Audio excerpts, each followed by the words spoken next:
Looks like we made it. Turns out I should not be the cantor of Temple of Aaron. Thank God we have Cantor Josh.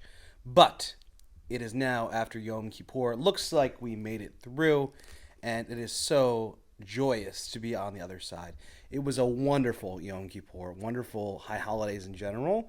I hope you're able to engage in some part, and it's just so great to be back with you with another Rabbi Raskas hot take. Are you ready? Well, I am. Hope you are too. Here we go. This one's called Sealed Orders. Sealed Orders, everybody. Here we go.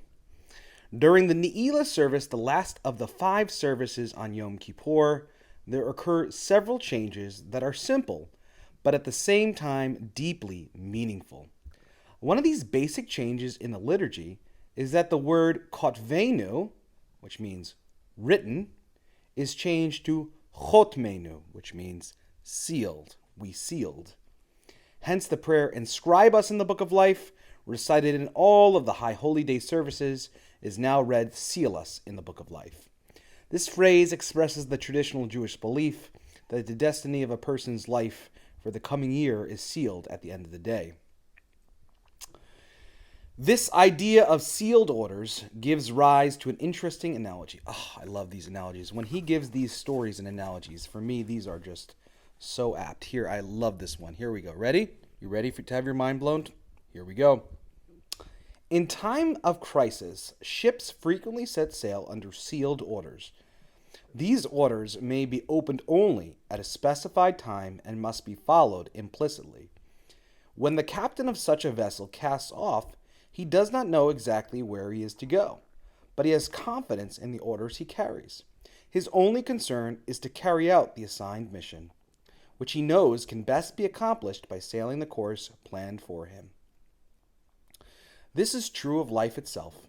At birth and every year thereafter, we are handed sealed orders. We can best carry out our personal mission by accepting these orders and following them with unshakable confidence in the commander of creation. We must sail the course assigned to us to help carry forward the movement and purpose of all existence.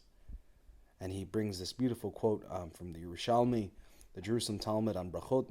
At the Ne'ilah service, the gates of heaven begin to close, and man's fate is sealed. Of course, another wonderful and truly beautiful teaching from Rabbi Raskas here about the Ne'ilah service and about our idea of our whole entire next year sort of being sealed, the judgment being sealed at Ne'ilah.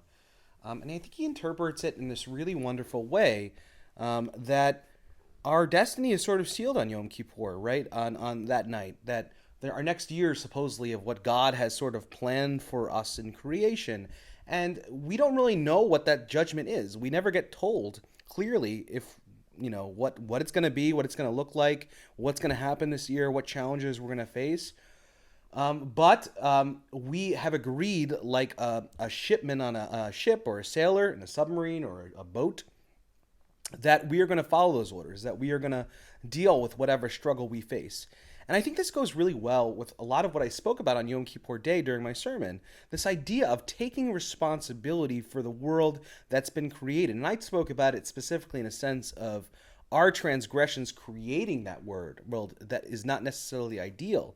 And I don't know if he's specifically saying that here, but the idea of really taking whatever comes with us this year and taking responsibility for it and dealing with it as it comes and following those orders and doing what we need to do when the time comes. And that really truly is what we should be leaving Yom Kippur with, is that we have agreed that no matter what, we're going to try to make the best out of life. We're going to try to serve God wherever we find ourselves in, not at the place where we want to be or serve God in the way that we want to serve God, but we're going to serve God in the way that's been put in front of us. We need to do the mitzvot that have been put in front of us this day, not the day we wish we had or the kind of thing we wish, the successes we wish we had, but just what is there. And we just don't know what this year is going to bring us. Yet on Yom Kippur, it should be really sealed. Not necessarily, I don't know how I feel about God, sort of telling the future and knowing exactly what's going to happen. I don't know if I agree with that. But certainly sealed that we are going to be committed to whatever the mission may be that this next year, and committed to the values that we've committed to and thought about during high holidays, and that we are going to do them. I love this analogy is wonderful, and hopefully we really truly can serve God in this new year 5784, starting out afresh, forgiven for our transgressions, but really committed to making this world a better place. I hope you'll join with me really in doing that together, and I hope you enjoyed this teaching today. We'll talk tomorrow. Talk to you soon, guys. Bye now.